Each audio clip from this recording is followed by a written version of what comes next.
नमस्कार दोस्तों।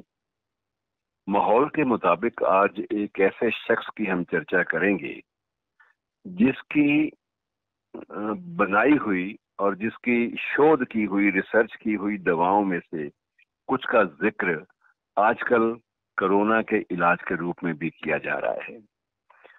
मैं इस बारे में ये नहीं कहता कि जो कुछ उसने कहा वही शाश्वत सत्य है, वही पत्थर पर लकीर है, उसे स्वीकार कर लेना चाहिए।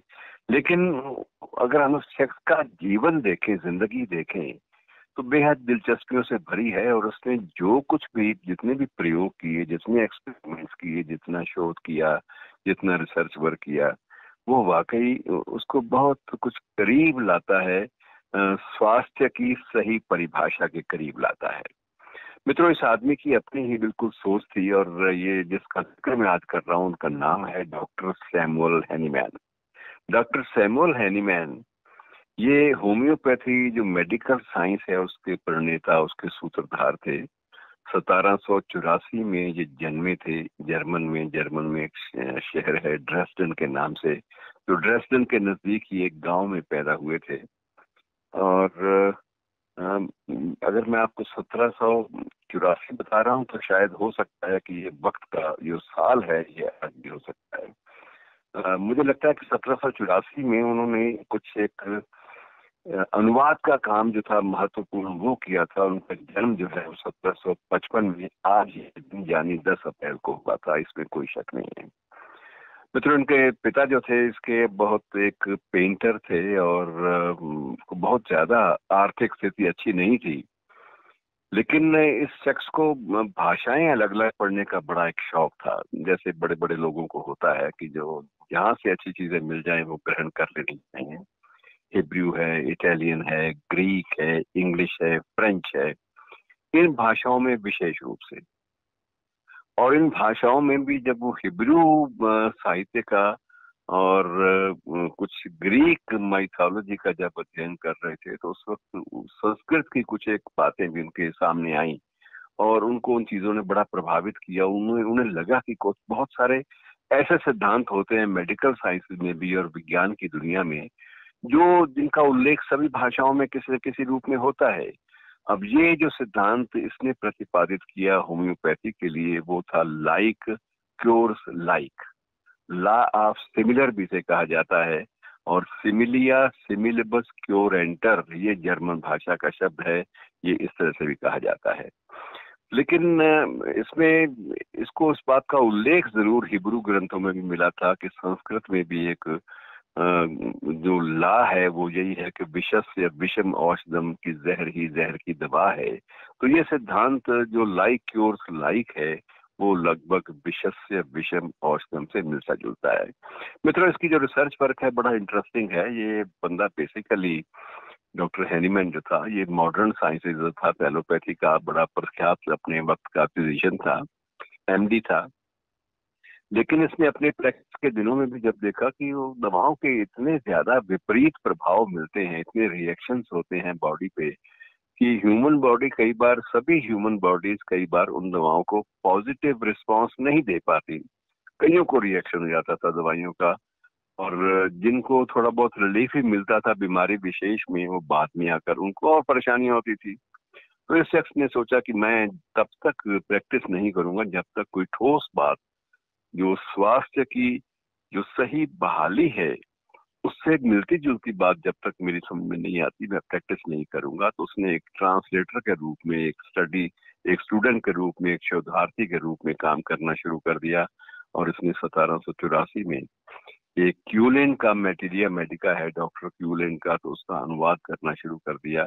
और उस अनुवाद के काम में चलते चलते इसको बड़ी दिलचस्पी हुई। उसमें जिक्र आया एक सिनकोना ट्री का। सिनकोना ट्री मतलब एक दरख्त है मित्रों, और उसकी पत्तियां जो हैं वो पाया यह गया, उसमें वर्णन था क्यूलेन्स में कि सिनकोना ट्री की जो पत्तियां हैं या उसकी जो छाल है, बार्क है, वो मलेरिया के बुखार में काम आती है। अब मलेरिया के बुखार का उससे क्या ताल्लुक, लेकिन उसने स्वयं इस बात को प्रमाणित करने के लिए कि इसका स्वस्थ शरीर पे क्या असर होता है, उसने वो सिनकोना बार्क, उसकी छाल की, सिनकोना ट्री की जो छाल है उसको खाकर चबाकर देखा। चबाते ही इसके शरीर में शिवरिंग के, कंपन के सिम्टम्स पैदा हो गए, बिल्कुल वही सिम्टम जो मलेरिया में होते हैं। उसी तरह से भूख मर गई, उसी तरह से लिवर का बिहेवियर बिगड़ गया, उसी तरह तिल्ली का बिहेवियर बिगड़ गया और इसको एकदम से वीकनेस भी आने लगी। टोटल सिम्टम्स मलेरिया के सामने आने लगे। अब इसको लगा कि ये तो बड़ा अजीब चीज है। फिर इसमें एक सिद्धांत था कि जो चीज अपने क्रूड शेप में, अपने ओरिजिनल शेप में कोई लक्षण पैदा करती है, उसी की मात्रा अगर न्यूनतम करके दी जाए तो कई बार वो दवा का रूप ले लेती है। इसने सिनकोना की छाल से ही दवा तैयार की, जिसे आप चाइना के नाम से जानते हैं। दवाई को सिनकोना भी कहा जाता है। और चाइना को, उसी दवाई को, चाइना का मतलब चीन नहीं मित्रों, चाइना का मतलब आप सिनकोना से लीजिएगा। तो सिनकोना की जो दवाई तैयार की इसने, तो सिनकोना को दवाई के रूप में जब लिया तो सारे के सारे सिम्टम्स ठीक हो गए। तो ये बात, इसका सिद्धांत जो पड़ा था वो बिल्कुल सही निकला, प्रमाणित हुआ कि जो चीज, कोई भी एलिमेंट अगर स्वस्थ शरीर में कोई अस्वस्थ लक्षण पैदा करता है, कोई भी एलिमेंट, तो वही एलिमेंट उस जैसे सिम्टम्स को, उस जैसे लक्षणों को, समान तरह के आने वाले लक्षणों को मिनिमम मात्रा में दिए जाने पर उन लक्षणों को दूर भी कर देता है। और इस तरह से होम्योपैथी की बुनियाद पड़ी और ये सिद्धांत इसने बनाया कि सिमिलर जो है वही सिमिलर की दवा है। और लॉ ऑफ सिमिलर के नाम से इसने नई सिद्धांत रखा और उसके बाद इस बारे में शोध भी किया और ये जर्मनी से बाद में फ्रांस भी चला गया। और इस तरह से मित्रों एक नया चिकित्सा विज्ञान हमारे सामने आया। और इस चिकित्सा विज्ञान ने एक बात और साबित की, सिद्ध की कि अगर हम क्लोज्ड माइंड से, बंद आंखों से किसी भी एक सिस्टम के दीवाने हो जाते हैं, उससे बाहर जाने से इनकार करते हैं, तो वो संभावनाओं को रोकने वाली बात होती है। अब इसमें अगर होम्योपैथी में कुछ चीजें बिल्कुल नए ढंग की आई हैं तो उन्हें स्वीकार करना चाहिए। मेडिकल साइंसेज, जो मॉडर्न साइंसेज, एलोपैथिक जिसे बोलते हैं एलोपैथी, उनको भी ओपन माइंड से, खुले मन से ये स्वीकार कर लेना चाहिए कि जो जो चीजें जहाँ जहाँ अच्छी मिलती हैं उनको मुख्य चिकित्सा प्रणाली का हिस्सा बनाया जाए। अगर यूनानी दवाओं में कुछ चीजें अच्छी हैं, अगर आयुर्वेदिक दवाओं में कुछ चीजें जो प्रयोग हो चुकी हैं, परीक्षित हैं, तो उन्हें स्वीकार कर लेना चाहिए। इसलिए ओपन माइंड से चलेंगे तो मानवता का कल्याण होगा और सही मानों में स्वास्थ्य की बहाली के नए रास्ते खुलेंगे। और अब जब बहुत सारे सुझाव भी आते हैं कि होम्योपैथी की फलां दवा जो है प्रिवेंटिव तौर पे ली जा सकती है, फलां दवा से इलाज हो सकता है कोरोना का, तो मित्रों इस पे आउटराइटली रिजेक्ट करने का भी कोई तुक नहीं है। इनको स्वीकार करना चाहिए, इनका अध्ययन करना चाहिए, इन पर रिसर्च हो जानी चाहिए और अगर कोई लाभ मिल सकता है पूरी मानव जाति को तो ले लेना चाहिए। इसमें क्लोज माइंड रखने से, बंद दिमाग रखने से या प्रेजुडिस्ड ऑब्जर्वेशन रखने से बात नहीं बनती।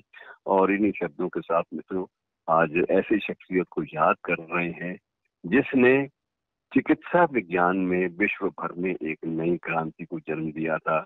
बिल्कुल वैसी ही क्रांति जैसे हमारे देश में धन्वंतरी भगवान ने आयुर्वेद के रूप में दी थी और उससे पहले, उसके बाद सुश्रुत जैसे विद्वानों ने जो शल्य चिकित्सा के, सर्जरी के क्षेत्र में दिए थे। तो बहुत सारे ये लोग ऋषि होते हैं जो अध्ययन करके आगे बढ़ते हैं, तो इनकी मान्यताओं को आउटराइटली रिजेक्ट नहीं करना चाहिए, सर झुका के सुनना चाहिए और इनको, इनका अध्ययन करना चाहिए। शुक्रिया दोस्तों।